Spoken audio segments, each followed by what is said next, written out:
And the Honky Tonk Man, you had a feud Wayne with Ferris. him. How'd you like working with him? About like working, you know, actually, he was uncomfortably easy to work with. It was about like working with yourself. It was about like grabbing this. If you grab him very hard, he'd holler and yell and he'd scream like you were killing him, right? You know those guys that are real. Now, I'm not a real, I like to kind of put them in there because I had this whole host of guys. If you're working with Andre, he don't want you to kill him, but he wants you got to lay it in there. You can't be, he ain't going, I mean, you can't do little dinky stuff. You got to lay it where people can hear it. And then some guys would scream if you touched them, oh my God, you're killing me. And Wayne was like that a lot, you know, but he was great. He's an expert in the ring. Macho Man Savage, fabulous. Just couldn't hurt you. Wayne Ferris couldn't hurt you, wouldn't hurt you. I mean, you know, you do the thing, Honky Tonk Man. His gimmicks working against gimmicks. He knew what he was doing. Like I say, Cowboy Bob Orton, wow, could he go? He really could go.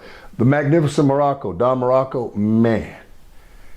It was like night off with these guys. You just go in there and do your thing. Big guys I worked with, I enjoyed working with the One Man Gang. George Gray, 747, they called him One Man Gang, or they called him, Hakeem the Dream. Remember he danced like he'd have the, and that was fun working with him. James Harris, the Ugandan Giant, Kamala.